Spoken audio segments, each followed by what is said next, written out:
Non స్టాప్గా 3 బ్లౌజులు cut చేసి కుట్టడం వల్ల నా వేలు మొత్తం వాసిపోయింది. Full pain. మార్నింగ్ 10కి కూర్చుంటే నైట్ 8 అయిపోయింది. అప్పటి వరకు కుడుతూనే ఉన్నా. మధ్యలో ఫుడ్కి కూడా లేవలేదు. మార్నింగ్ తిన్నా, మళ్ళీ నైట్ తిన్నా. యాక్చువల్గా మా ఆడబిడ్డ డెలివరీ అయిందని వీడియో పెట్టిన కదా 1 వీక్ బ్యాక్.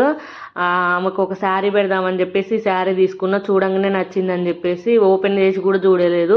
ఇప్పుడు ఓపెన్ చేసి చూస్తే శారీ బయట కొంగు సేమ్ వచ్చినాయి అనమాట. ఎట్ సైడ్ కట్ చేయాలో అర్థం కాలేదు. మొన్న మా అక్క కూడా 1800 పెట్టి శారీ తీసుకుంది.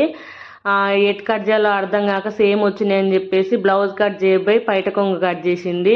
కన్ఫ్యూజ్ అయిపోయి నాకు కూడా అట్నే అయిపోద్ది అని చెప్పేసి చూసుకొని మరి కట్ చేసుకొని బోట్ నెక్ పెట్టి మామూలుగా నేను మొన్న ఒక బ్లౌజ్ వేసుకున్నా మా ఆడబిడ్డ ముందు. నాకు కూడా అట్లనే కావాలని చెప్పి అన్నది. నేను బాహుబలి హ్యాండ్స్ పెడదామని చెప్పి అనుకున్నా, కానీ వద్దు అని చెప్పేసి అన్నదని చెప్పేసి ఇక మామూలుగా సింపుల్గా నేను పెట్టుకున్న మోడలే పెట్టి ఇట్లా బోట్ నెక్ పెట్టేసి ఏమంటారు బుట్ట హ్యాండ్స్ పెట్టేసి ఇట్లా ఉక్సులు పైన 2 ఉక్సులు వచ్చేటట్టు బ్యాక్ ఉక్సులు పెట్టి ముందర బోట్ నెక్ పెట్టి స్టిచ్ చేసిన.